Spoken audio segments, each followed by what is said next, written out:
and then, deciding which corners we want, you know, how many corners you guys want set. If this layout worked okay, the existing road comes in here.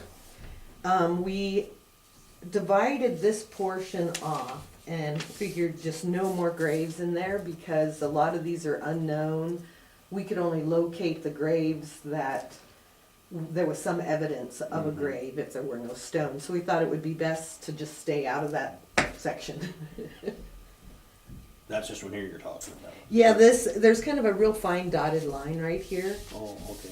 And so we would advise just kind of blocking that section off and not adding any more grave sites to this area, which would leave you a couple rows here. The road comes in, so, and Where's the road that goes to RY now? Is it over? right here, you can kind of, that's the center Okay, line okay. of it. And there's the gate, and then this is the road coming into the graveyards right now. So actually their road kinda comes into there, so they got an easement for that and everything been? No, it's just where it is. Yeah, it's just kind of where it is. I wonder if we should. And so, I mean, yeah, that give could an be easement or- rebuilt or, yeah, an easement created or, Was that road ever abandoned by the county, or is it still a county road? I don't know. I'd have to look into that. Because there's another one that ran down that drainage ditch to the east. Mm-hmm. Yeah, yeah. That's, because that's how you used to use, that other road up here never existed before, but I don't know if this road, would that road be abandoned from Centerville Road to the mill? Well, you'd have to have it still to the cemetery, right? Right. This road here, I'm assuming, is Well, over. this would be the road that comes Mill Road. Right, right. But I don't know if this road through here has ever been, is this still county road to here, or has that road, other road ever been abandoned, or? Can you see all right? or- Yes, I can, thanks. Either way, Also, it's the probably smaller an easement copy. deal for that She road. brought some smaller ones. Where it kinda cuts in there a little bit.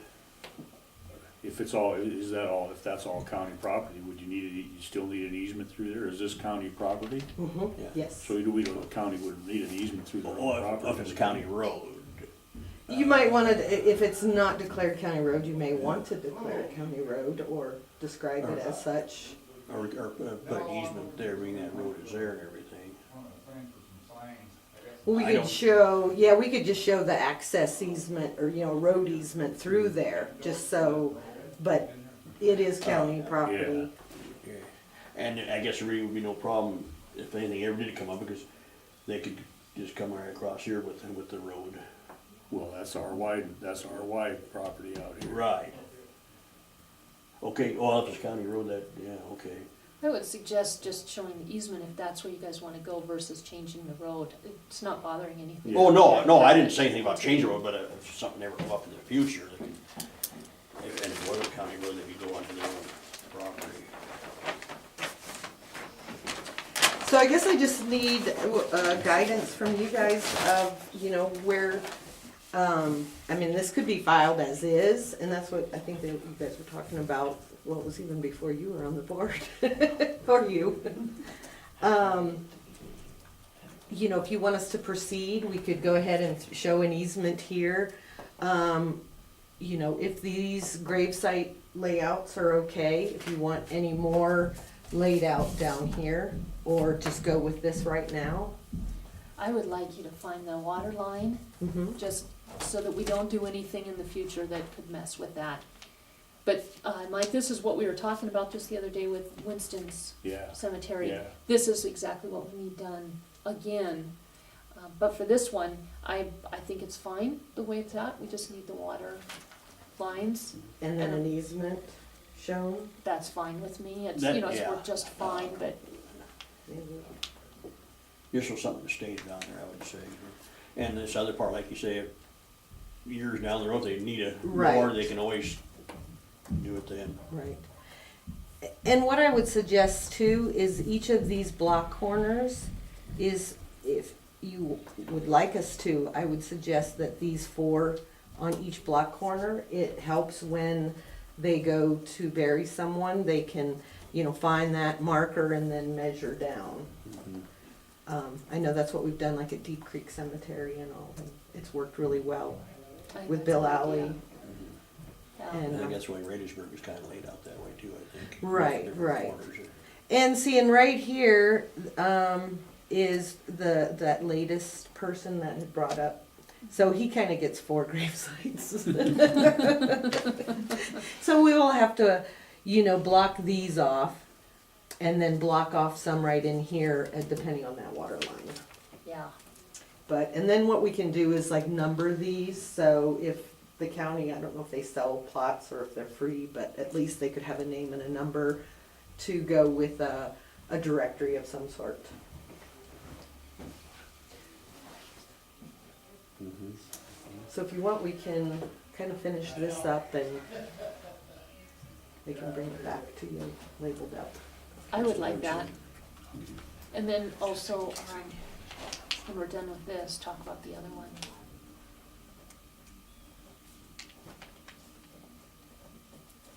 Yes, I brought that information Oh, too. good. Thought you might. So I don't know, do you need to vote on that or do you want us to just go for? I will move that we instruct Bernadette and Schauber Surveying to do the, finish the corner points for the grave sites and define the water line and well, or pump. I'll second the motion. Okay, moved and seconded.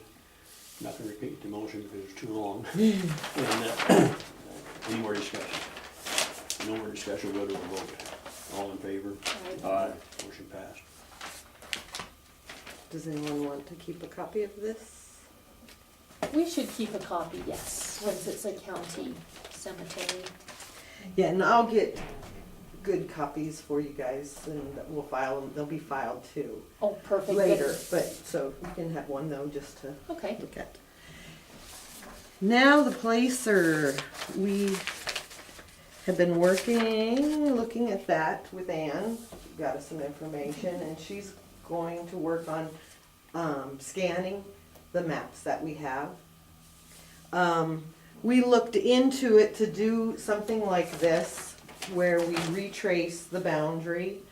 It's a, portion of a quarter, so there's no meets and bounds, it's not like so many feet or whatever, so we would need to break the section down, because, not all sections are perfect. So you quarter it, and then you take the quarter and quarter it, because I think it's something half of the quarter, so it gets it down, I've got it here, but, we would locate the grave sites like this again, and, list them right on the plat of the existing old ones, because Beaver Creek was moved there too, I guess, before the lake flooded. So if you want, we looked into it to do, just roughly to know, we've got a bid here, because we had to break the section down, that's like $2,500. And then, just whatever time, because these are kind of time consuming to tie every grave site and tombstone and all. But, so anyways, we have a bid here of an estimate that if you want us to proceed forward with that, you could let us know. It could go, we always try to be gentle with the county, so, if it could be less than that, but we don't like to surprise you either with a higher bill. This is weird. Yes. Yes. Yeah, and that would locate all, and I didn't have all the maps to know exactly how many grave sites are out there and all that, so we just kind of did that roughly just to bring something to you. A good one for some contact information, probably Urban Riss out there. He's lives right by it there, and he's probably knows more about it than anybody, I would think. There's actually a really nice book upstairs Oh, too is that it? Ann's gonna, Oh. that's got, some maps in it and the gravesite locations and the listing, which is awesome, because like with Centerville, we could find They nothing. probably had to do something like that when they moved that other cemetery up there from they got flooded. That's probably when that was. Okay. So you guys can Is there, mull that over, or, is there a motion? I don't see, I can't see the quote. If you Oh, could pass right, it down here. and share it, that'd be great. like I said, half of that would be just the retracement, because we have to break the section down. We have some people who are interested, and so, because of that, and this is already a county cemetery, I think we would be remiss not to have something showing what is known out there and creating some lots, for folks. So I would move that we proceed with Placer Cemetery as well. Right, your full motion. I'll second the motion. Move to second, Sharber, to go ahead on this, work on the Winston Cemetery. Any more discussion? Not, we'll go to a vote, all in favor? Motion carried. You need a signature on this? You bet. That'd be great. Right down there. Right here? Yeah. And what we'll do is, just like this one, we'll show the existing and then map out some sites too, just so they'll be able to be found if someone needs to bury someone out there. Sounds great. That's all I have for you today. Thank you. You've been busy. It's good. Yes, it has been very busy, and I will go grab a pen from Nicole. Nicole's right there, she'd have. I usually steal my pens from Anne, so I can go steal a pen from Anne. Can't steal it, you can borrow it. I'm trying to break everybody with stealing. These ones are just with regular pen, and so it would be Can I get one these off you 3 guys? lines right here. No, it's a special pen, thank you. I appreciate it. Do you want me to run up and get it? No, I got it. This one, this one's 2, right? Yeah, there'll be 4 copies, and she'll get the other pen for these 2. I apologize for that. I tried to have everything ready.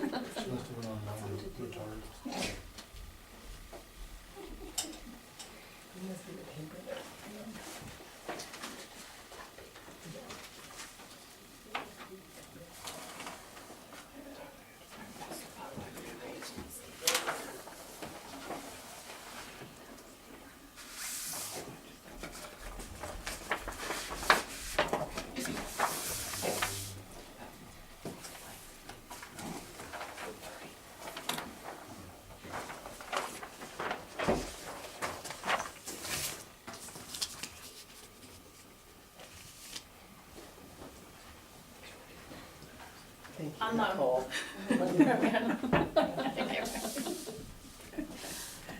And again, right there and there. Okay, right here. Yep. Oh, then up there. You have to push harder? There, yes. Yeah, I'm gonna just You get me Push harder going in this it. time.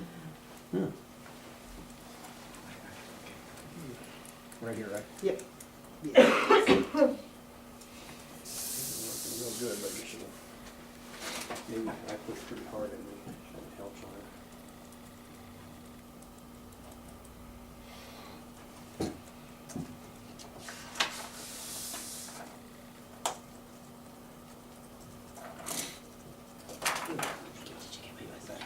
Okay, back to you. Thank you. And thank you again. Okay.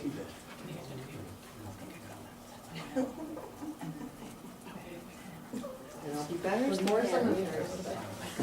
All right, you are awesome. Thank you. Okay. And I'll leave these upstairs. Okay, sounds good. And you can just put it on our, it's fine, ready?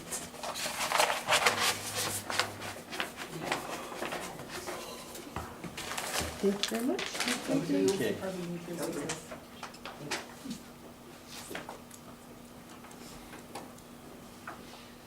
Okay, 10:30. Wage, position classification, market adjustment, new hire policy decision. This is just the same memo as we had last week. This was actually a discussion and decision that we made together as a commission on April 5th. And what we decided is The salary matrix that we did was done by a third party, so that it was unbiased. We wanted to take out any perception of bias with working with our department heads. The reason we did the salary matrix is just to let them know what they can expect of management, how to use the tool, just to be as equitable with employees as we can. It's illegal for us to do merit raises, twofold, one per MCA and the other with our Me Too clause. So we developed a market adjustment scale so that employees and department heads knew what they had to work with.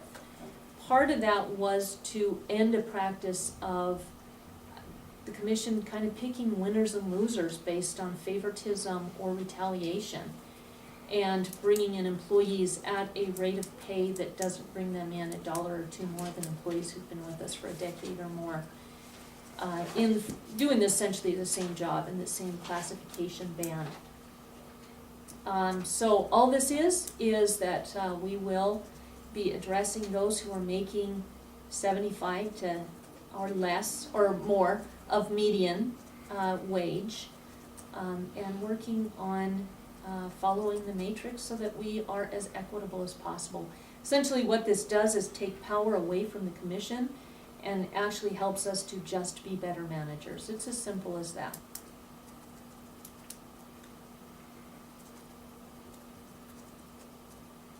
Mr. Chair, if I might, it also helps the finance officer in budgeting salaries every year. If I have a guide to follow, because right now without it, if I don't budget the right amount, that puts that department in a delinquent status in their salaries and wages, which is not a good thing. So it's a tool to help me as well.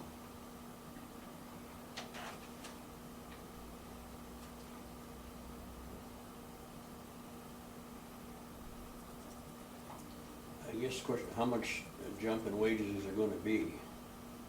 There isn't they're gonna be. What this is we had a new employee, and we could do this in the future.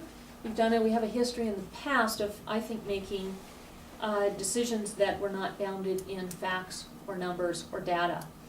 All this does is it gives us a framework to work with numbers and data instead of emotions. As far as addressing those on the bottom, that was part of our agreement as a commission. So all that does is put it into black and white so that employees know. Some of you have staff, some of you are working and paying your staff 78% of median. We're trying to raise people up slowly from the bottom. Right now we brought in new people at 90% of median. In that same grade band, we have somebody at 78. They're essentially doing the same job, except for the person who's with us, their job requires they have a Bachelor of Arts degree. The new person brought in at 90%, their job requires that they have an associate's degree.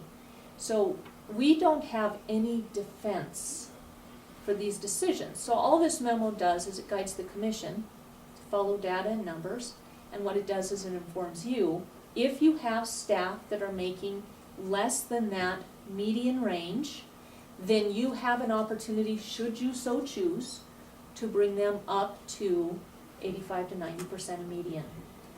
That's where we're starting with this. That's it. It's very simple, but it lets you guys know that there's that opportunity for your staff. Some of you have people making substantially less for the same job. We put a lot of money into training folks. We just received an email on the cost of replacing employees, and it's substantial. What we want to do is train you guys, have you give us 140%, and keep you with us as long as we can. That's good management on our part, and this is just a tool to help us to do that. May I ask a question? Go ahead. Who establishes median? Where did that come from? Thank you, that's a great question. Again, it was unbiased, third party. In the past, certain counties would be used that pay very high, but they were not comparable to us. What this did is it directed this third party to look at like counties, to Broadwater County, based on valuation, based on population, based on road miles, based on a whole bunch of different criteria, and those were actually the comparable counties for us. Were- There were two different ones. One included Lewis and Clark and Gallatin counties because we lose so many people to Helena and Bozeman. But the one we used that actually sets the salaries was actually 4 counties that are, or 6 counties that are our same size valuation, not Lewis and Clark and Gallatin. Are those the counties that you discussed 6 months ago that were in the northern part of the state? Not all of them, no. They're actually pretty spread out. So Because some of there them really are. weren't many similarities between the counties discussed at that time and Broadwater County. Well, you can, geographically, maybe you're right, but we can't look at just geographically. It wasn't just We have to geographic. look at 6 different elements of similarities, and then what we do is drill down to the ones that are most like us. We're never gonna find a mirror county. But what we can do is look at valuation and population as the number 1 and 2 criteria, because that really defines the most like counties. Nothing's gonna be perfect, but we can't let perfect be the enemy of good. I didn't And say for that. good management, we have got to have some tools, and that's all this is.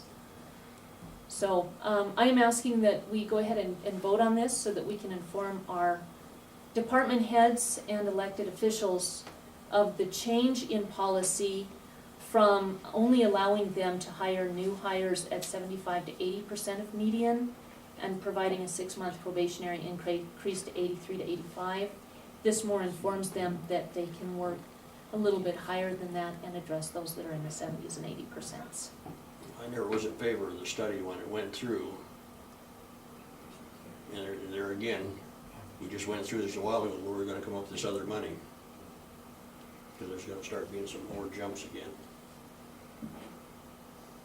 But it's more expensive to train people and lose them than it is to pay them a decent wage. And we've heard that from a number of our department heads who've come to talk to us.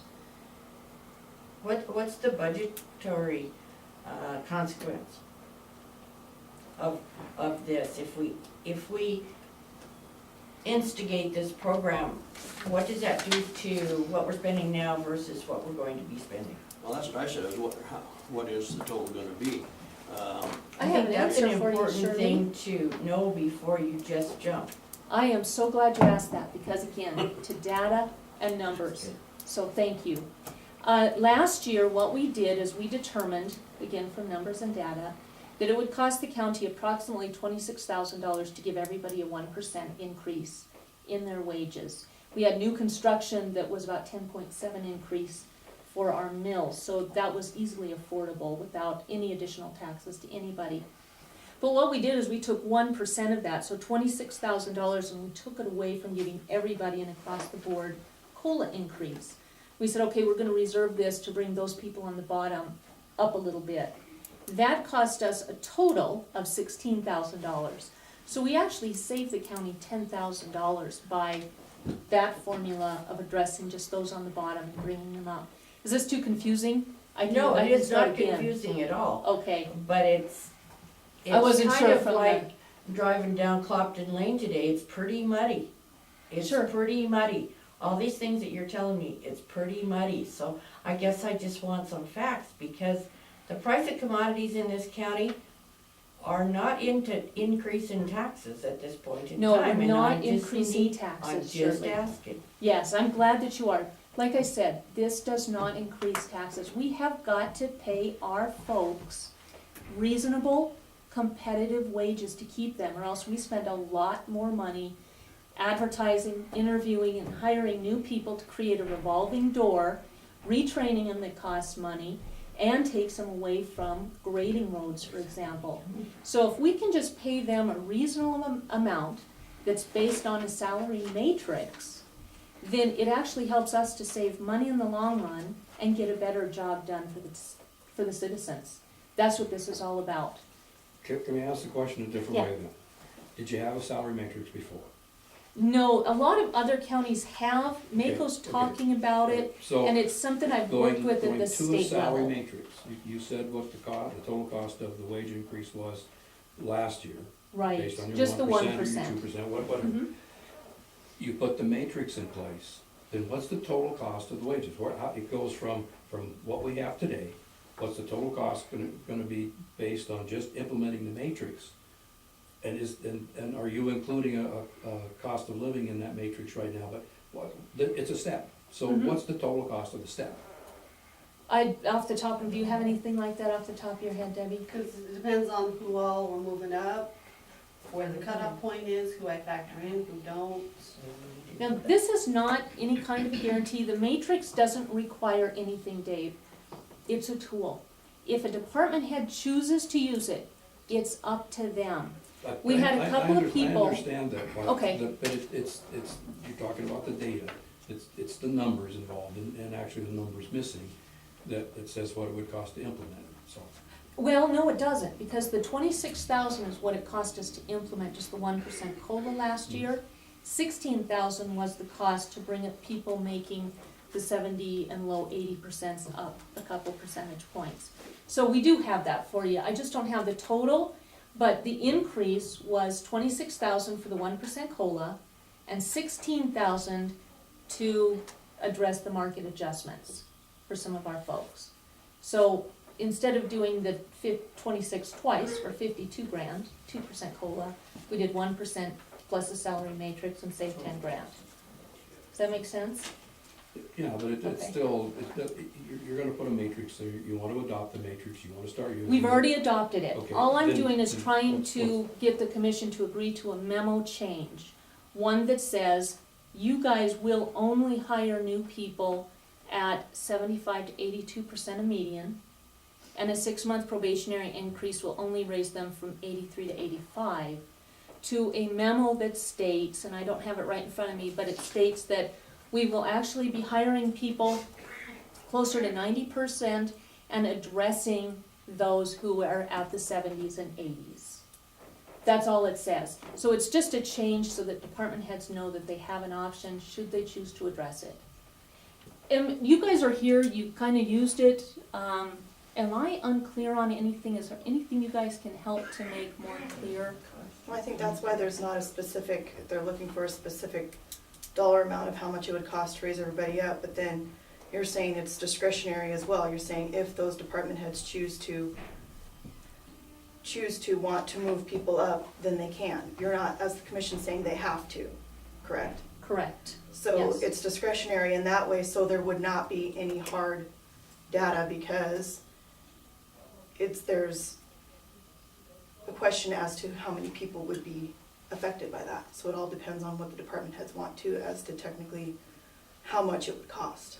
And it also depends on their job Right. classification, what level they're in. Some Sometimes of them it's are lower small. level classifications, and so, like, for example, in my office, you know, I have a lower classification person who isn't even making median, and so I can still give her a raise and get her up to that level, and it's still only gonna cost my department a little over $2,000.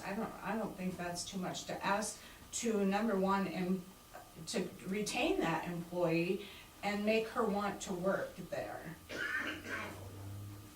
and do a good job. So that's what I'm saying.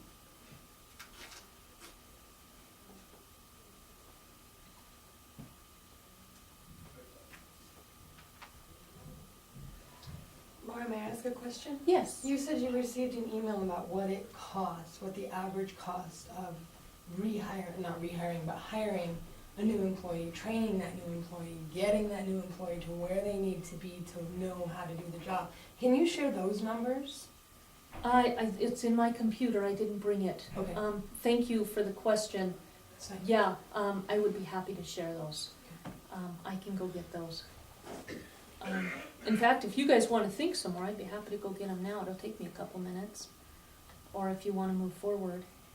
I will say this, Brenda Ludwig, our past sheriff, told us one year that it's the cost of 1 year's salary for an employee to pay back their training costs. That's significant when you think about what you guys make in a year. That's what it costs the county to, again, advertise, interview, and then the training curve that you guys all go through to learn how to do your jobs. Well, that'll change a lot, like, with Brenda, the sheriff's officer, they have to go through the academy and all that, that's where you're getting those high amounts.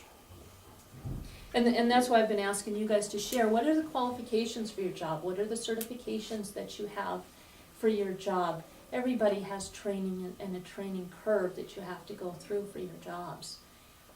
It may be a bit higher for the sheriff's department, but that doesn't diminish that there is a significant cost per department for every new employee that we have to hire, because we aren't paying enough to retain those that we've already trained and that already have a vested interest in doing something positive for our community. Like I said before, everyone, when they took the job, they knew what they were gonna be getting. If they went ahead with it, that was their prerogative. Can I respond to that? Because you're absolutely right. We did know what we were doing. Each one of us knew what we were doing when we came here and we sat down for that very first interview, however many years ago.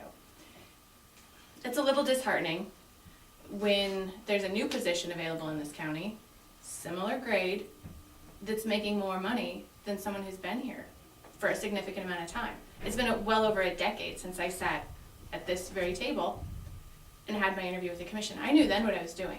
I knew what I was getting into. I knew what my job was going to be. It's still a little disheartening to know that there's a new position in this county, same grade as mine, not a department head, making more money.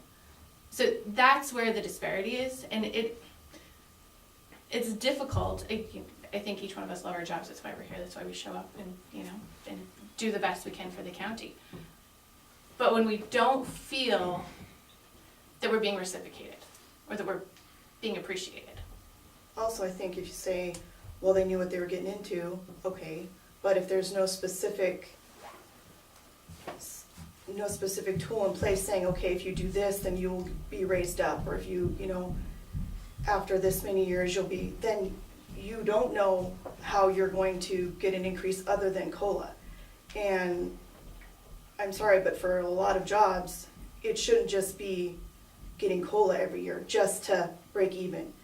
As you have been more time, or you gain education, or you do more training, you should be rewarded with a higher wage because you are more valuable to the county because of all the things that you've done. You shouldn't just be maintaining and staying at the same point for the rest of your life, that's Otherwise, not- you're going to get the same output from us. Right, I mean, it's not, That sounds harsh, and I know that each one of us would still do our very best. But if you want to keep us at a certain level, you can expect a certain level of work. I think, Nicole, what they were saying more was like retraining. What would it take to retrain for you if you just up and? Oh, absolutely. If I left, I don't know that you could find somebody. And I'm not tooting my own horn. I'm saying for my position. Not me as a person, but for my position. I don't know that you could hire somebody at the same wage you're paying me. I don't think that's possible. And then, again, you have that learning curve. There's all of the training that's involved, the relationships that you build with the people in this community, which I think is super, super important. But also, I do understand the financial side of it. Where does the money come from? I'm gonna just read this to you guys so you all know what we're dealing with. The commission officially adopted the wage and position classification, which includes a wage classification or salary survey. This is an unbiased matrix, the result of weeks of investigation by a professional third party. It is a tool to help us manage county business equitably. On November 14th, 2016, the commission, using this tool, agreed to set starting salaries for staff new hires that are consistent with the wage classification and salary survey. We need to be able to attract qualified people, but avoid hiring new employees at substantially higher salaries in that grade band than those who have been with the county for a long time. But we realize too many employees are currently making substantially below market wages. To remain competitive in attracting qualified employees, the commission agreed on April 5th, 2017, to work with department heads and elected officials to bring employees below 90% of median up in pay to meet that minimum threshold. We're not even talking, we're talking about median. That is the low end and the high end average to the middle. That's the median. And we're talking about 90% of that. So we're not even talking about the average that your light counties are paying. We're talking about 10% below that. I would hope that just seeing the value of this tool, that we'd be able to just agree to send this memo to department heads so that you guys know what's available to you, and the change in policy from hiring at 75 to 82% of median. That's as simple as this is.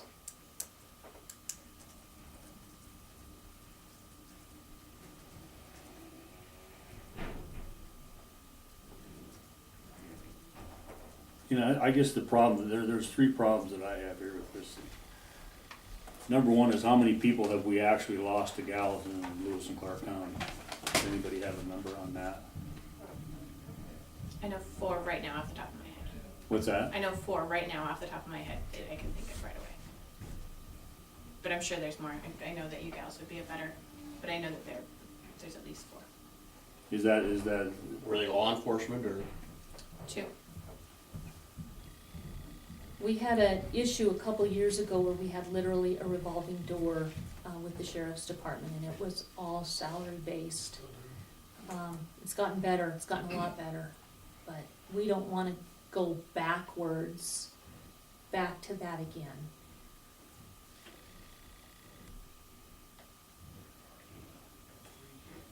and then another question I have is at what time do you consider what's been called Cadillac insurance? What time does your insurance benefits pay come into this? I mean, the basic benefit for insurance is $6 an hour. So if you want to go out in the public sector, I don't know where you're going to find anybody paying your insurance for $6 an hour. And I'm not saying that we don't appreciate you people, but the thing is, we have a substantial amount of people in this county that work 2, sometimes 3 jobs, and they still cannot afford insurance. And that's the question I get. Well, insurance doesn't matter. Insurance matters. Insurance is $6 an hour. That's a tremendous benefit, and I don't know where else you can go and get that benefit. And that, I mean, and I get it all during this budget. I hear this, oh, well, insurance doesn't matter. Well, insurance matters. You go out there in the street and talk to people. Tell me how many people are getting $6 an hour for insurance. How many people can even afford insurance? And if they can't afford insurance, where do you come up with the money for the deductible? I mean, the insurance that you have here, speaking as a new person to me, that is absolutely blows my mind.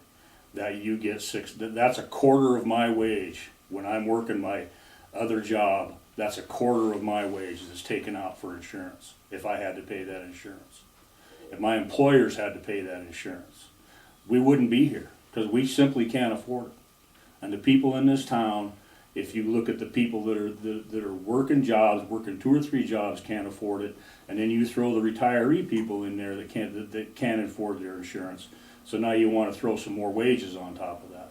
I mean, that's something that you have to consider, and I consider it very deeply, because to me, it just, you know, people are making, number one, you're probably making more than a lot of your people are making in town, plus you've got this insurance benefit that's incredible.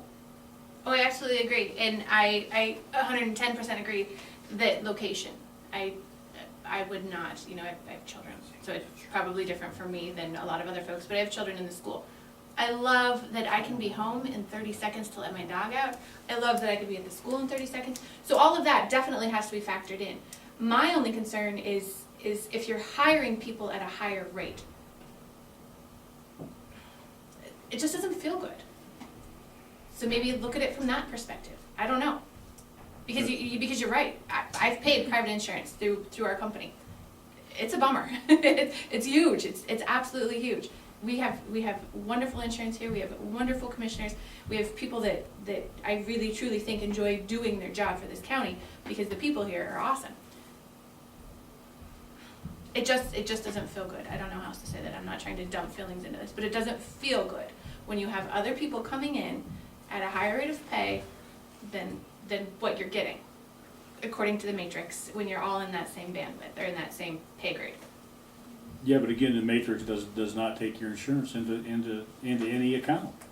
It's never accounted for. But it should be the same for everyone. Because we're all county Because we're all the employees. same.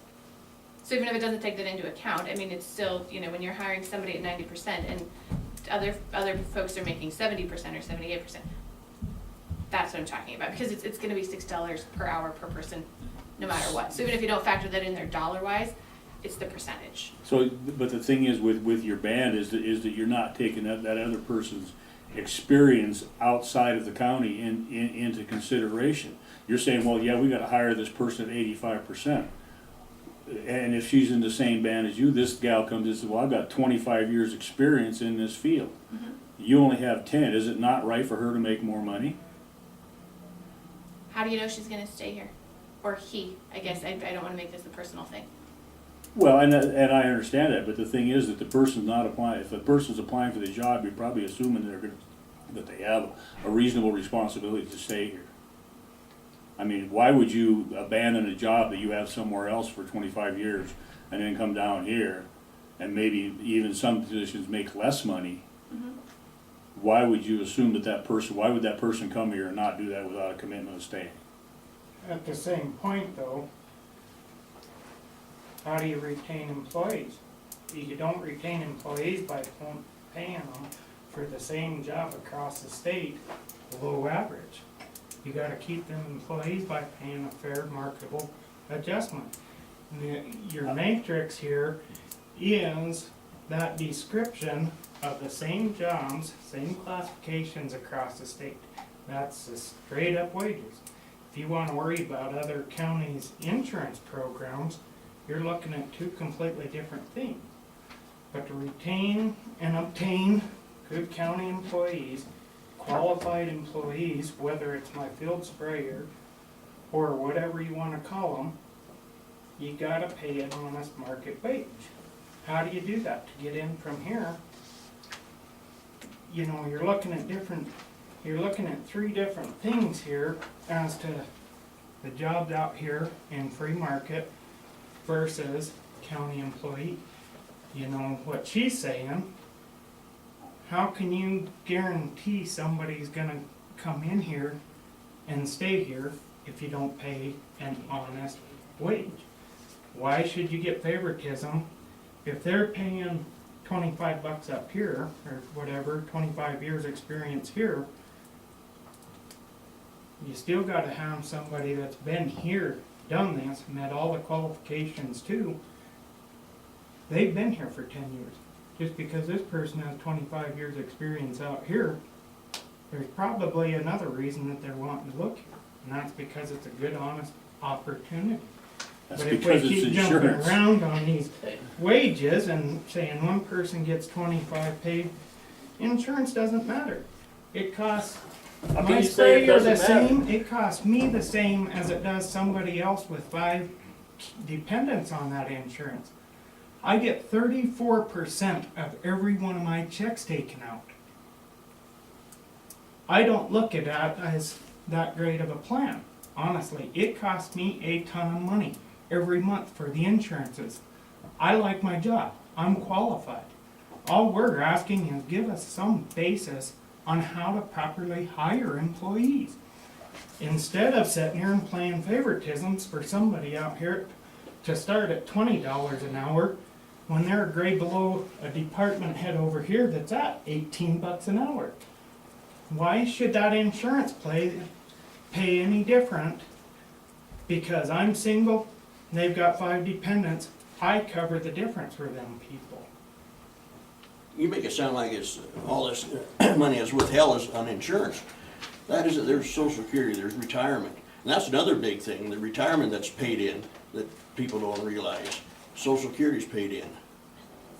Chairman Slifka, we all realize very much. We all realize, and we're getting away from this memo. Well, I don't think we are. Yes, Especially we when the are. question was asked, how much is it gonna cost? Every If- time there's been an opening, you keep May- saying may I that we're not speak? paying enough. May Every I time there's an speak? opening, there's a pile of applicants. Excuse me, I was speaking. Okay, I'm sorry if I missed you. Very good. This memo is just authorizing department heads when they hire to go up to the 90% or try to bring current employees up to the 90%. They still have to stay within their budget. If the money isn't there, they can't offer it.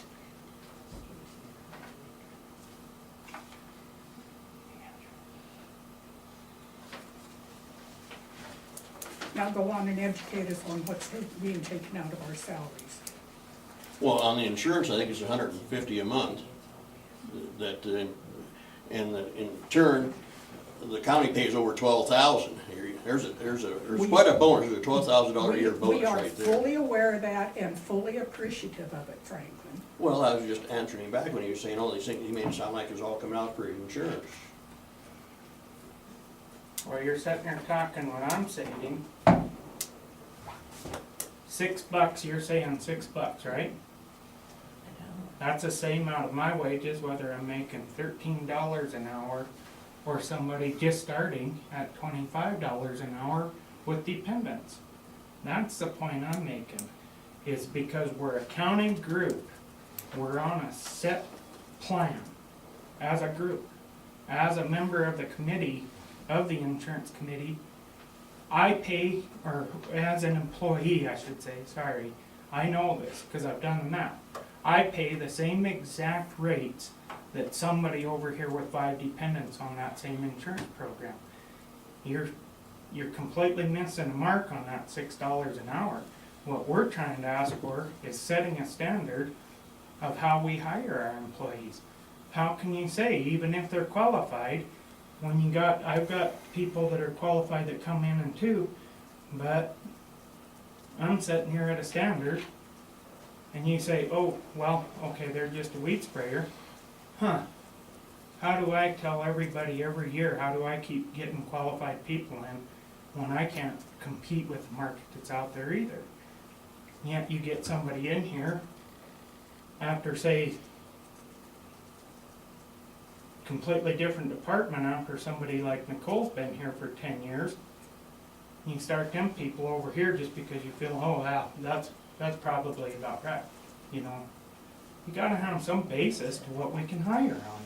And honestly, when we have new job openings, there isn't a pile of applicants. Actually, lately, for a lot of the job openings that we've had, it's been pretty sparse with the number of people who've even applied. So a lot of them, we have to deal with just a few applicants that we have. We are not getting, 6, 8, or even 10 applications for job openings that we have. We're lucky if we get 2. Some of them, get 1. So I can't, so that shows you right there that people aren't clamoring to work here if we've had multiple job openings over, even just in the time I've been here. And we're lucky if we get even a few applicants per job. Because what people look at is, you boil it down to, people are looking at their hourly wage.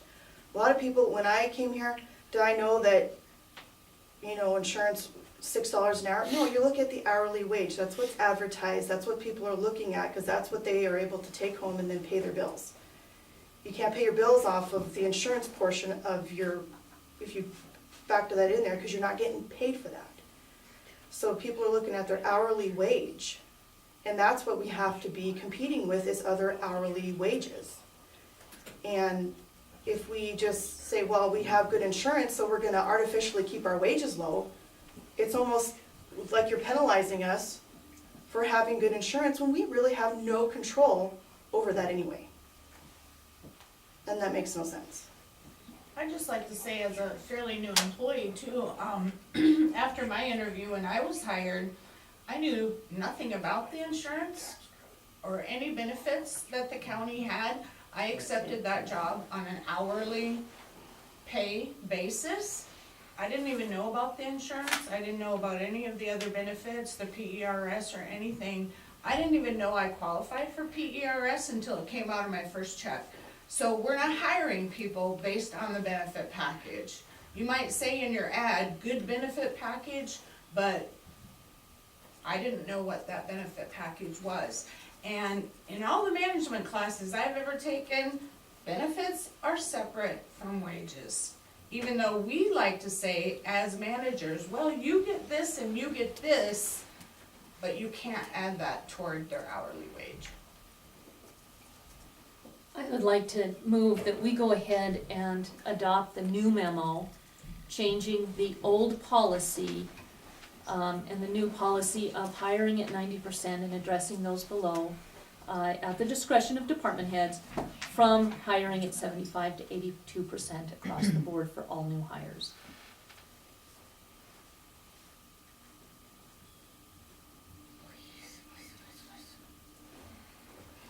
What are we starting out at now, 75?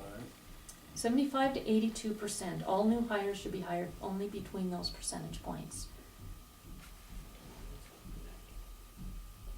Now, if a department head wants to hire somebody at those amounts, that's up to them, they certainly can. But this gives our department heads the ability to hire at 90% like we just did a couple weeks ago on April 5th. This just opens it up to other departments, not just one. That particular case was quite different. The experience and knowledge and training that person had to have amounts to quite a bit. And that's why that person got in at 90%. That's akin to saying that we hire nobody else that's qualified. Nobody else with any kind of experience behind them, and that's simply not the case. We hire a lot of people and require requirements like bachelor degrees.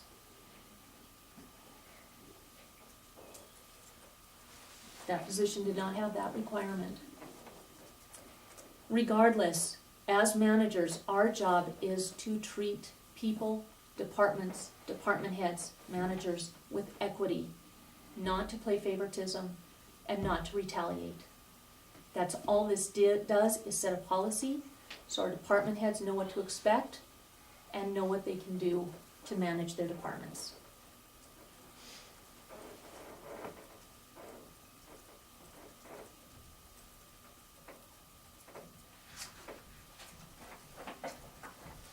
And I think the last person that we hired, I think had, you know, there's gotta be an exception here for things. And the last person that we hired had previously 8 years of experience in the exact same department she was returning to.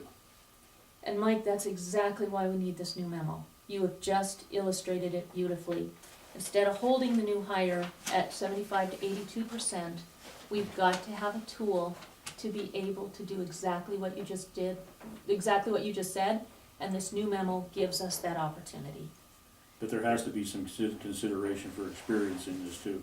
You There can't is. just, no, because And requirements. you're saying the same thing here, that we're providing favoritism to people, but how do we know that department heads aren't gonna hire somebody 90% because that's their best friend, irregardless of what their qualifications are?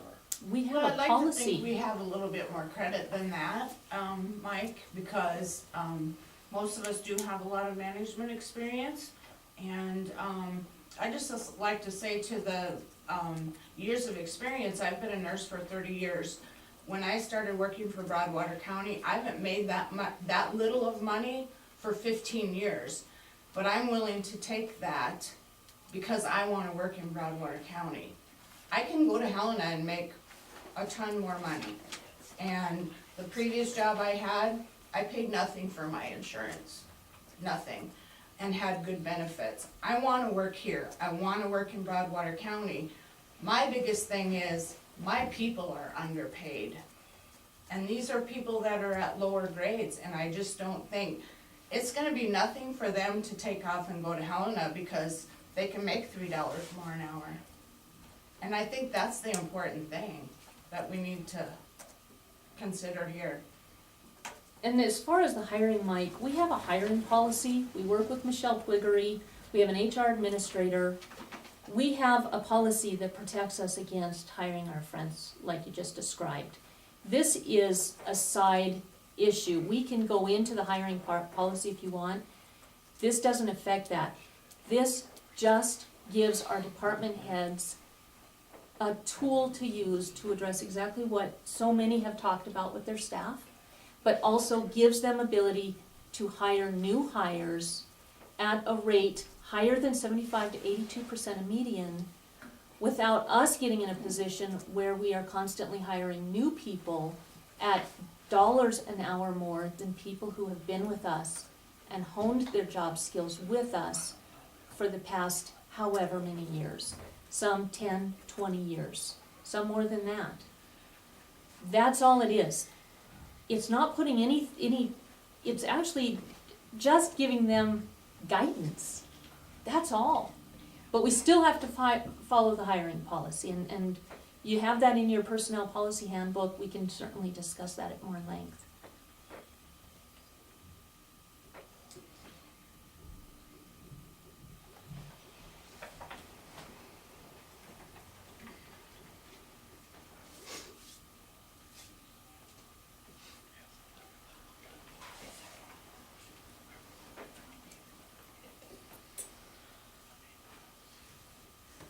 If there's no second on this, we'll move on to the next item. Before we move on to the next item, I am gonna ask, is there going to be a second, Mike? And I have a comment if What there's was- not. Can I get a repeat of the motion? I move that we replace this memo with the other memo of December 1st, 2016. And I can read off the numbers again, but that's really the crux of my motion. You wanna replace the December 1st motion with this one? Mm-hmm. You said it the other way. Oh, I'm sorry. I want to replace the December 1st policy and memo with this one, this policy and memo.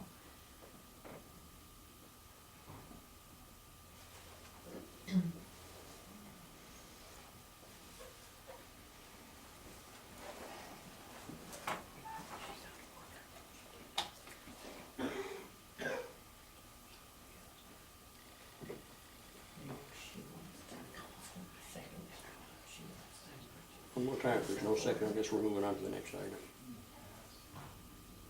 We're running behind now. Is there a second, Mike? Yeah, I'll second the motion.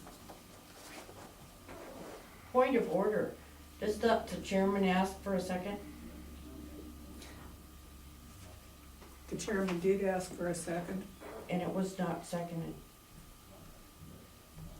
I would call for the question, Mr. Chairman.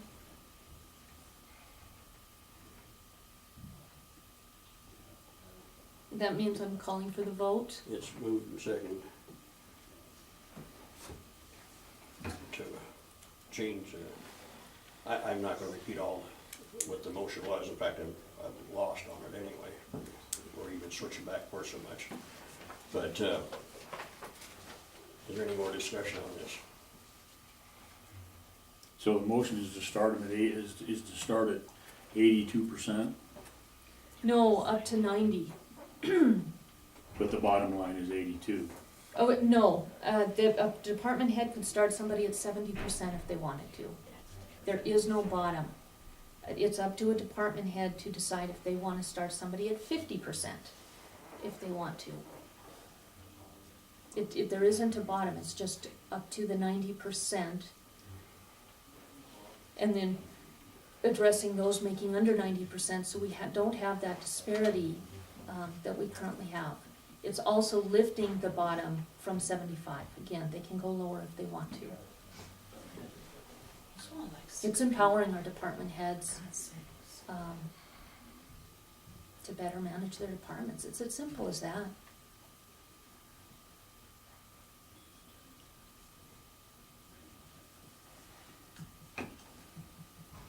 Any more discussion? No. No more discussion? We'll do a vote. All in favor of the motion, please say aye. Aye.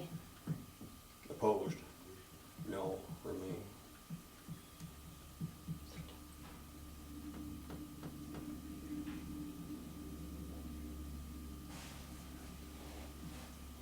Are you abstaining, Mike, or what do you- I really haven't made up my mind yet. or do you want to just throw this back on the agenda at another time? I'd like to put it back on the agenda for next Monday. Okay. Put on the agenda for next Monday again. Same thing. Okay, 10:45. Building project for weed mosquito extension, search and rescue, final decision.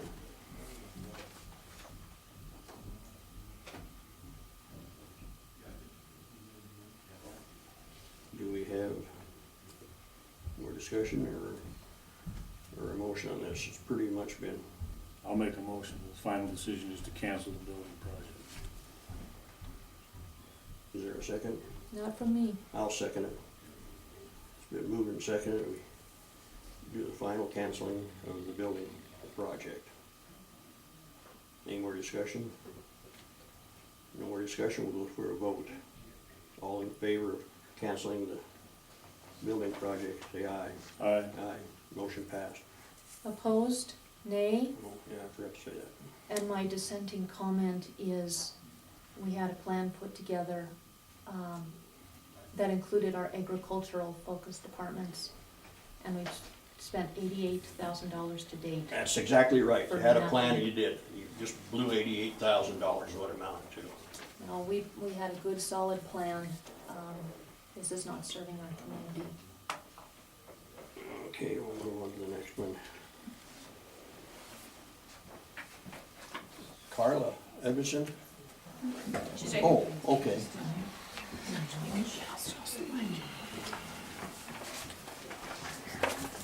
Hi, guys. I'm, sorry. I'll read off the rest of it. It's Carla Edmondson, Springville Subdivision East. Yeah, and I'm gonna make one comment. I'm squeezing you guys in between my classes, so I have a class She has at to leave. I can't finish. 12:40-ish. Anyways, or 11:40-ish, sorry. Anyway, I'm just gonna pass this around to you. The Julie worked that out for me. It's easier to see the picture, I think. But anyway, she's been out there, and what we're looking at is the piece of land that has the blue line around it, which I own. And it serves as a well for 2 properties. And I'm in a complete agreement, if you think we need that, with the property that I share with. As far as sharing the well, that's all legal, it's all done. What I learned from Julie was that it's not a useful piece of property because it's not big enough for a drain field.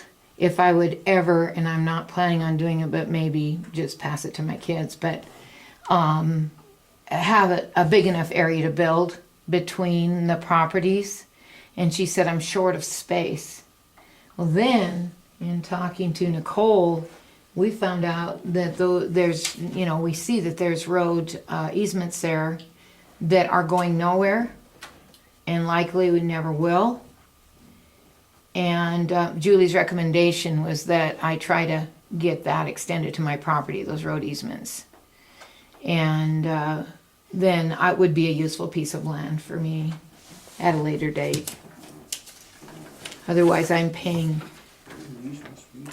You can see the roadways on each side. Can you see it? Where the little tiny well house is? Yeah. Then there's an easement on each side going up against the other houses that are perpendicular. It's a perpendicular. So there's Big Sky Drive, if you look at your Be on the plat. left-hand side of Big Sky Drive. East Well, of Big Sky yeah, Drive. Yeah. Big Sky Drive comes straight down to Springville Road. And then College Street is what it is, just dead ends into, I think it's Linda Campbell's property, I think. And I talked to her and she said, I'm never developing that, she told me. So, I just am trying to, for the taxes that I pay, to have that little well on it, I'm hoping that it can be worthwhile to me. And, I don't really know how that works when it shows no owner, right? It shows no owner. It's just land sitting there. So no one is paying taxes on these street easements, similar to the city of Townsend, other than its city. So what Carla's looking at, so you can see here, this is north. Big Sky Drive runs kind of northwest. Springville is along the bottom, and then this is College here. So Carla's piece is this piece right here. She does not have enough property in order to put her septic system. So Carla and I had a discussion, and I said you could either petition the commission to close those streets just surrounding her property, or she could go to Linda and ask to do maybe a boundary location, because Linda Campbell is indeed the owner of this property here to the east. Yeah, and I think the area that I need is right here between this house and the well. So generally how that works, and this is just in order to get an idea from the commission if you'd be amenable to her moving forward. The way this would work is Carla would have a petition and she would go to each of the landowners that surround these pieces of property, because you can see from that aerial photography, they really do go nowhere. They're roads to nowhere. But she would petition those owners of those property that would use that. So she would even petition this person here, who I can't say off the top of my head who that is, because if we were looking at closing Big Sky Drive at this point, and what has been done in the past, not necessarily on roads, but on alleyways, you meet in the middle. So alleyways are a 30-foot easement. So the neighbors across the street can say, you know what, we don't use this alleyway anyway, let's go ahead and close it. They each get 15 more feet of property. You could do the same thing on this road. You could petition, she would have to go door to door and talk with her neighbors and petition them to say, hey, would you be okay with us closing this road? They would sign a petition, she would come before the commission, it would be a public hearing, and those roads would be closed.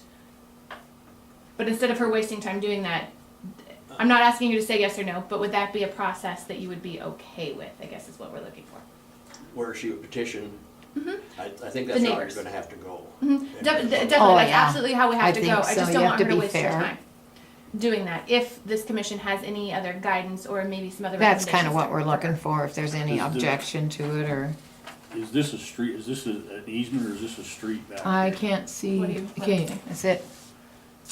I think it's an easement. That is a 30-foot easement, so that would have been an alleyway. So there's no road On the there, original. if you No, shut there's- this off, there's no road that has to come back. Nope. But of course, you would have to get their signature to anyone whose property would be Touches it. affected by this. So Linda Campbell's, is this Linda Campbell's out here? too? Linda Campbell would also have to sign the petition. So is you should. Or But if she she doesn't has sign the that- petition, this commission can absolutely say, no, we want Linda to sign off on it, we're gonna tell you no. But would she have access to her property? Well, she'd have access off Springville. She still has access, it wouldn't landlock her. She'd still have access off Springville. Just not off of those unused roads, because you can see from that aerial photography, the roads that are used, the roads that we're considering closing, really have no use.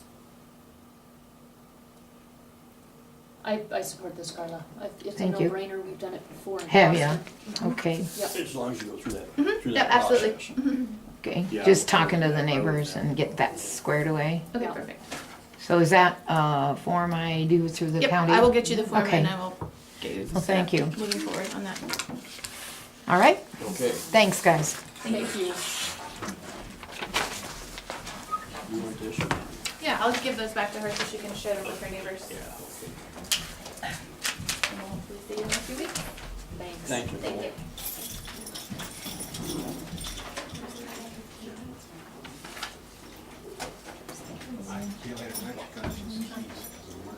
Yeah.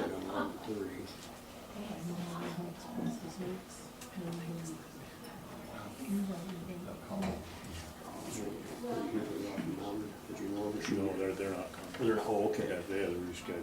Oh, okay. So at 11:31 isn't gonna be here. Why don't we move ahead to our 11:45 one? Is everybody here that's on the ambulance preliminary budget? I see Mary's here and Mike, okay. We'll move up to that.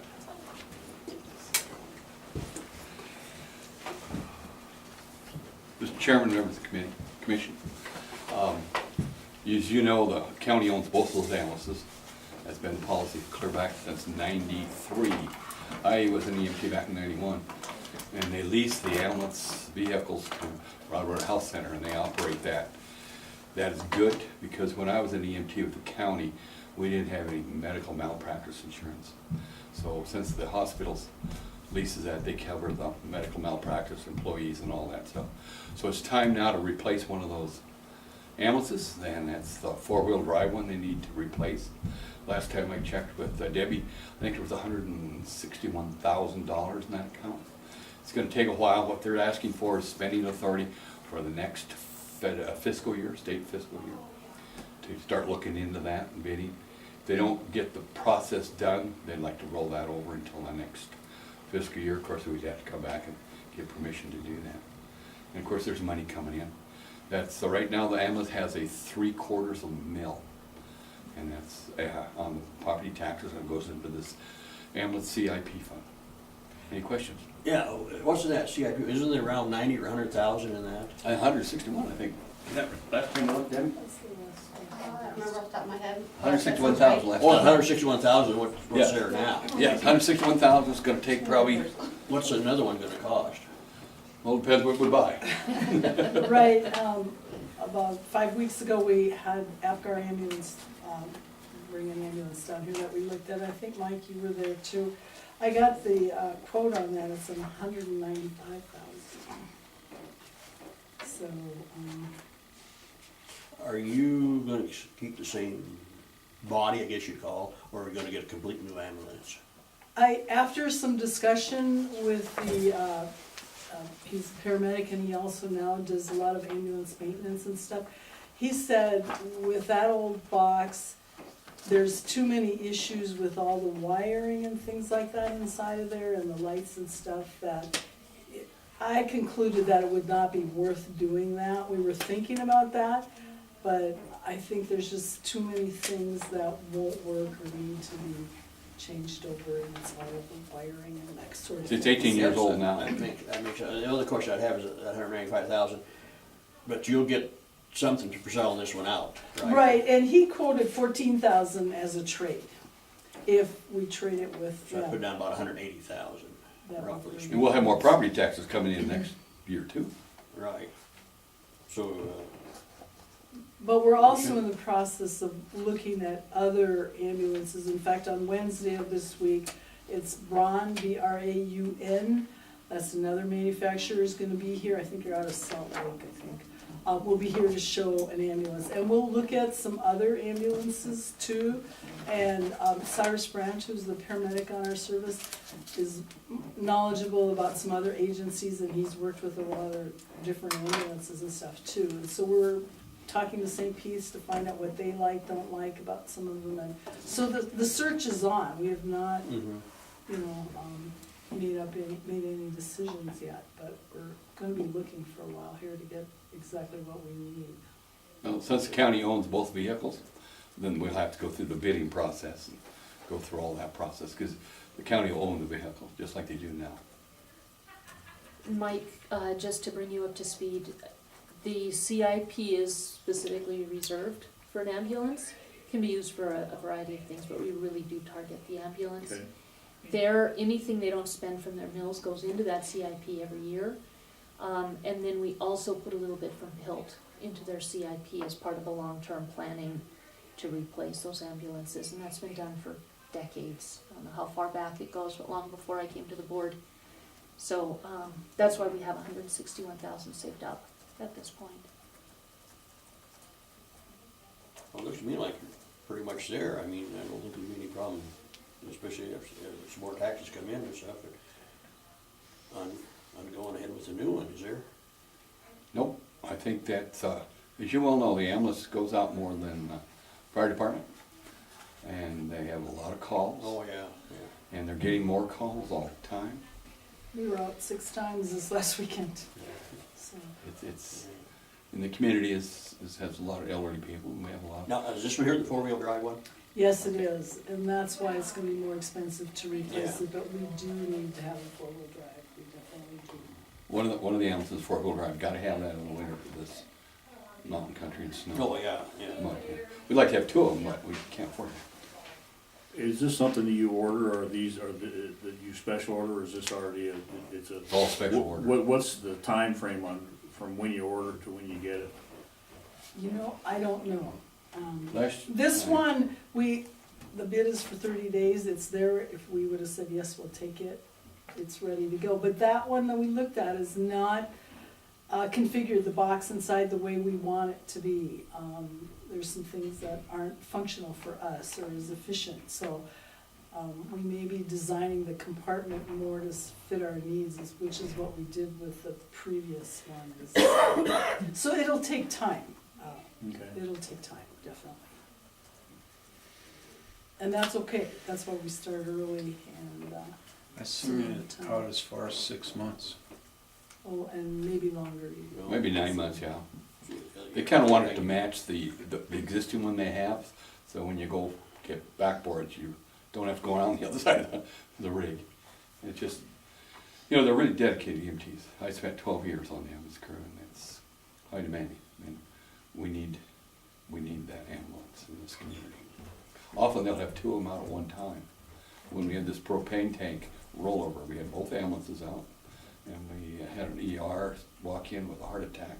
St. Peter's ambulance had to respond code down here, pick that patient up and take them back because we only have two ambulances. No, you guys do good jobs. Thank you. I think most of you are a little short on EMTs, aren't you? We have quite a number of people, 15 on the roster, but everybody has other jobs and That's other right. lives too, so, and we're on call, that's how it works, Yeah. so. But we get it covered. Do a great job. I agree. So anyway, if you have no more questions, we'll get out of your hair. No, I think you're looking good on it myself. Okay. Thank you, Commissioners. We'll Thank keep you you. posted on, Okay, yeah, and especially how this other one turns out, the one you, right, it'll be Wednesday about the middle of the day that they'll be here, so if anybody wants to pop on over and take a look.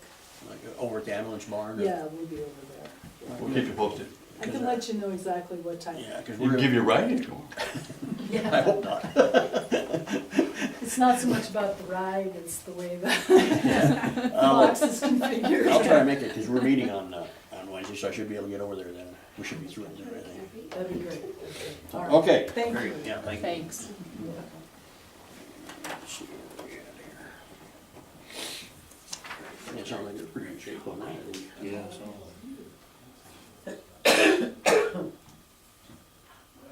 We do still have line items for their budget, so generally what we do is just slide over the same number. And again, anything that's left over, we put into their CIP. Okay.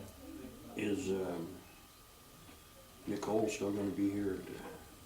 Let me go see where she is. It's actually set for 12, but if she's ready.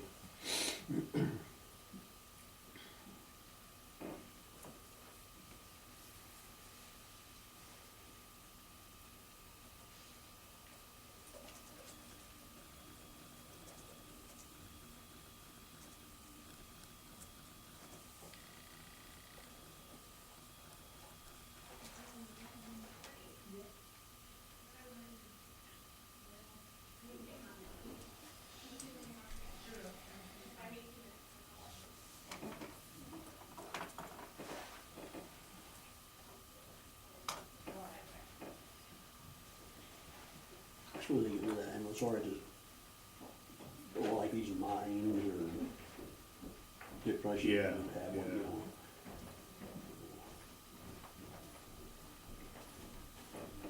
Nicole will be here in a couple minutes. Okay, let's, we got a, claims here, I'm gonna start on those. Okay, here we got claims here in the amount of $36,168.25. Move to pay the approved claims in the stated amount. I'll second the motion. Okay, get moved and second to pay the claim in the amount of $36,168.25. Any discussion? We'll go to a vote, all in favor, Aye. opposed, motion passed.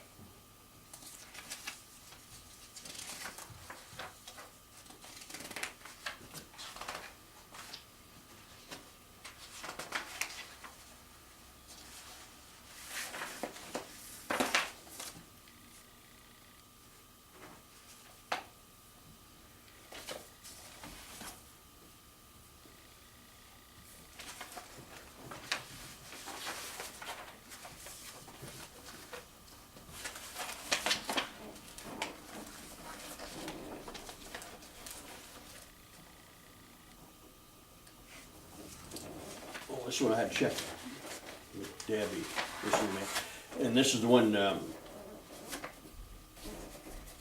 it's on an alcohol tax money earmark. And the readers, and nothing to fill out, we just sign it, Just, right? yeah, just that one page. You're right. This is the one we brought. Well, that was it. Yeah. I don't know. I suppose we're gonna make a motion, we're gonna sign this. Move to sign and resubmit the dependency money with Southwest Dependency. Southwest Chemical Dependency Program.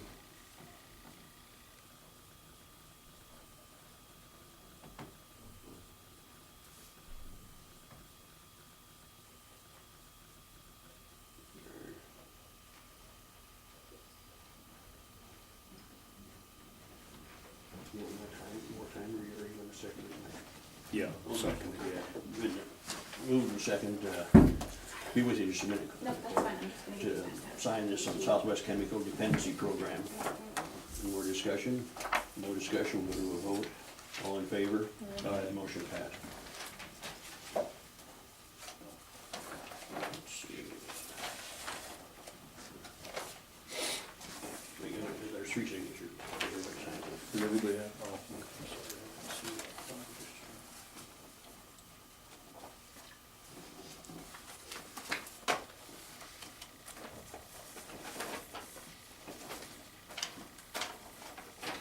Maybe you had a little bit, we can get out of here earlier that way too. Sorry, I just had to run and make copies. I asked Ann to sing you a song or something while you were waiting for me. but- Oh, my honey, oh, honey.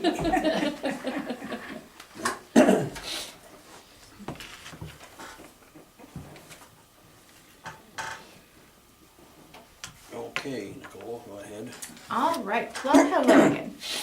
So this is my budget for 2016-17. There's a lot of blanks in there because I don't know what the taxes are going to be. So on the top here you have the revenue report.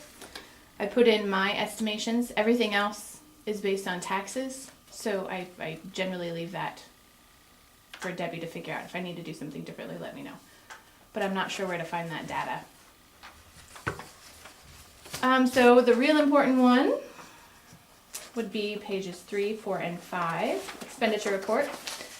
I have 3 different funds that I have monies coming out of. One is planning and research services, one is planning, and then the other one is community development, and then I also have GIS. So nothing real significant out of planning. I can tell you I have quite a few subdivisions coming in, so I do anticipate quite a bit of planning revenue coming in. And I just wanted to bring up the point that only 72% of planning fees actually come to my department. Some go to general fund and sanitarian. So I only get 72% of the actual planning revenue that folks pay for a subdivision. And that varies per subdivision too, doesn't it? Yep, depends on the number of lots. Yeah. Yep, absolutely. Nothing significant changing in the community development section. On the last page, GIS services. I did have a brief conversation with Dave Klaus, who's no longer in here this morning. Mike, you were the only commissioner that was not there last fiscal year, but previously I had done work for the Sheriff's Department under the GIS function. So all of my mapping supplies, all of the printing of maps and atlases was funded through state 911 funds, but also funneled through the Sheriff's Office. So how that would work is I would submit a bill to the Sheriff's Office. They would then submit my bill along with a copy of my budget to the state 911, and they would pay what was allowable. That's since changed. So I'm not being funded by the Sheriff's Office, which means the Sheriff's Office is not getting new data. And I can tell you there are 97 new house points that the Sheriff's Office does not have on their dispatch machines. I can't tell you how many new roads. I would venture to guess anywhere from 3 to 5. So not a lot of new roads, but there are some new roads that they also don't have. So that's just something I just want you to be aware of. I had a phone call today with Josh at DIS because I got a new computer, which is wonderful. My new computer does not support my existing ArcMap program. The new ArcMap program, to get the updated version, is approximately $6,000. So right now, I do not have a mapping program. Right now, there's nothing I can do to assign addresses. There's nothing I can do to print maps for folks. Allison had needed a map for a function that she was going to be doing through extension. I can't help her with that. I can't get her address. I have literally nothing. I'm considering going into, because I believe my computer's at DIS now, when I was speaking with Josh, going into Helena today and picking up that computer and a super cheap monitor, maybe at the state surplus if they'll let me in today, and setting up a temporary mapping portal, I guess, in my office, because I have 13 messages on my phone right now.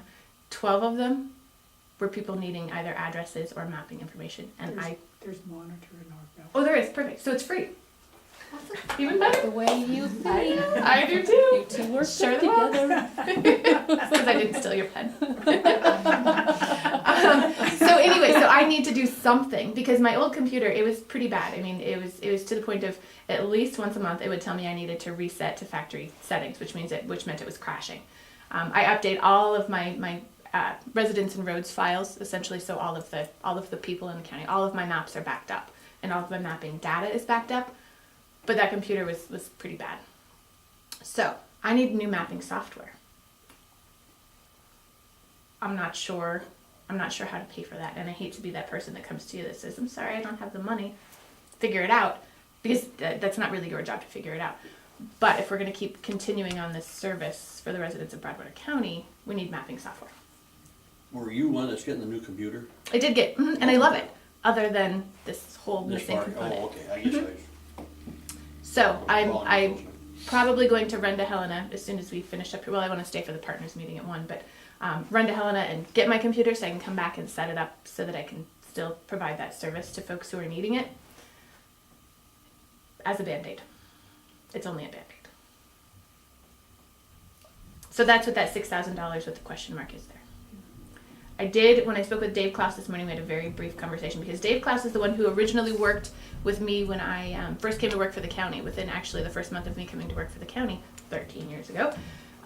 Dave Klaus asked if I would be interested in doing all of the GIS work for the county, being paid through state 911 funds. Dave Klaus and Ben Naff were the ones who were working on the new jail at the time, right at the same time I was coming in, under Sheriff Rich Thompson. It worked under Sheriff Rich Thompson, it worked under Brenda Ludwig, and then Wynn came in and they want to do something different. But what they're doing is not, they're still not getting the data, I guess, is what I'm saying to you. And I've spoken with Mike Conkey about that, I spoke with Dave Klaus about that, I've spoken with Brandon Harris about that, and another one of the deputies over there. So I don't know how to make that fix either. Because it is very dangerous.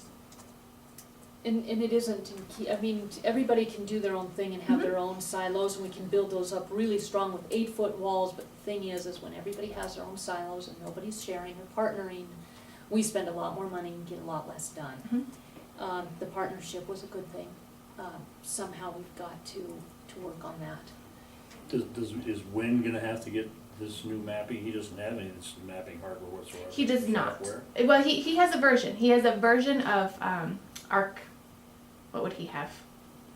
Not ArcGIS, not ArcMap. ArcView. He has ArcView. So they can only, in the dispatch center, they can only view the data. They can't manipulate the data. I was the only one who was able to manipulate the data, which is the safest way of doing it. You don't want 10 or 15 or 20 different people manipulating house points and roads and different, they're called layer files is what we work on, so you can layer them out to build a nice pretty picture. So I had the only version of ArcMap that was able to manipulate the data. And so I don't know if something has changed through state 911 funding, that they can't pay for that. So that's why the question mark was on there, because I do want to speak with Wynn. I mean, Wynn and I have a great working relationship. He's a good sheriff. We just need to figure out, can that be paid through 911 funds, state 911 funds, so it doesn't cost, I don't want to say it doesn't cost taxpayers, because it does go through the state, but so it doesn't cost us locally here and you don't have to find money in your budget. Or do you just want the program to go away completely and we have no mapping? I mean, there's always that option. Which is stupid. But but I'm saying you absolutely could go that direction and people don't get addresses and they make up their own addresses. I wonder if you shouldn't come, Wynn's gonna be here on 11 o'clock on Wednesday. If you shouldn't be here then. Sure. What are you folks thinking? I don't believe Wynn is gonna be here. I think he told us he's out of town. Maybe Oh, that is he? changed. But I would like to see you and Wynn talk. Yeah, one-on-one absolutely. First, and then in a public setting, if need be after. Because that's how we do it, but I think it'd be better if it could be one-on-one. I also think it would be better if the commission puts the question to Wynn, can 911 funds be used for any of the addressing and for this computer program? If not, we still have to get you the program unless we decide to get to do away with mapping for Broadwater County. Again, that goes in the stupid file, but we could. I think we need to authorize you to go ahead and get it, find a way to fund it, Okay. regardless of what happens. But for our sheriff's department not to have this information is a disaster waiting to happen, and it's not okay when there's a disaster that hits somebody personally. It's just So, my opinion I on guess the this. other question I have is, are we still gonna have public safety at Lavin and search and rescue? When is it here? Are they still gonna come here, or do you know? My understanding, Franklin, from when Wynn was here and talked to us, is that Brandon and Seth will be here to talk to us. But for a departmental issue Yeah, I'll like get this, back to I you, believe the right. sheriff should be talking for his department with you, so that there's fewer cooks in the kitchen. Yeah. And also, just for your information, again, my brief conversation with Dave Klaus this morning, we decided it would be really beneficial if we did have a conference call between Dave Klaus, because he has history with this project, he knows how this position was created, my position was created using the state 911 funds. So to have a conference call between myself, the sheriff, Dave Klaus, and the gentleman's name is Norton Lovell. He is the administrator of Zerko Technologies, who the sheriff's office decided to go that route. But I also know that Zerker doesn't have the data, because my data is proprietary. It literally lives on my computer. It goes nowhere else unless I send it out to them. Because it's confidential. I mean, for obvious reasons, we don't want all of this just floating around in space. Yeah. I think that's a great idea, and perhaps somebody from 911, state 911 would be Perfect. good on that call as well, so that when you guys do have a question, can this be funded? Somebody's right there to say, why, yes, it can, or no, the law's changed. Perfect. Good idea. Yeah, so if you could do that for as soon as possible, that'd be great. Absolutely. All right. In the meantime, I will move that we grant you permission to get the computer program that you need for this service for our citizens, and we will figure out a way to fund it through the budgeting process. Okay. That's my motion. I'll second that motion. Okay, moving second for Nicole to go ahead and get her equipment needed, I should say. Any more discussion? Oh, moved in second, right? Okay, any more discussion? Okay, now go to a vote, all in favor? Motion carried. Perfect. Thank you. So I am going to be out of the office this afternoon while I go and retrieve my old computer, so I can have something in the interim. So, just a quick Oh, sorry. question for you, Nicole. If there were a 22% COLA across the board, could you handle it within your budget without hampering the services you offer to our folks? I believe I could. Okay. I can say that with near 100% confidence. But, you know, I try to be as frugal as possible. Poor Ann. If I run out of paper clips, I go to Ann's office, and I try to minimize That's okay, I get as it from many the state bags. as many frivolous purchases as possible. And training, you know, I'm very discretionary when it comes to training, because I want you to get the most bang for your buck. I could go to a training probably one day every week in the capacity of community development director, but I don't feel that that's beneficial to the county. So yes, I definitely feel that it could be absorbed by this budget. Could you also explain to us what you do with your different hats in your department? What do you do for Broadwater County? Why are you an essential function? Why should taxpayers be supportive of having your department here for them? Yes. All of your departments. All of everything. Well, I guess quickly I'll tell you, you know, what I do. Obviously, the mapping, we spoke about that. All of the mapping for Broadwater County, all of the subdivision planning, roads, issues like Carla, which that's I think a really good example of community development. There's no money that's being paid by Carla, which is good, because this is a service for Broadwater County, and I don't think it's fair to have the citizens go through these processes on their own, feeling around blindly trying to determine how to move forward. I've spent some total of about 3 hours is all working with Carla, but that's not something that's being paid back to the county for in hard dollars, if that makes sense. When someone does a subdivision, they write me a check. When someone wants to purchase an address, they write me a check. When someone wants to purchase a map, sometimes they write me a check unless it's something I can put together pretty quickly and give it to them. But as far as community development goes, I think it's really important to be available to the public and to not say, you know, I'm sorry, I can't do that. I had a gentleman the other day come in and he wants me to write a grant for something not really involved with the county, and so at another time I need to talk to you about how to look at that. Because, you know, as far as grant writing goes, I'm comfortable, getting more and more comfortable in writing grants for the county, different parts of the county, different departments of the county. But when someone from the public comes in and wants a grant written, I don't think I can do that through the county. I can donate my time as an individual to help this person.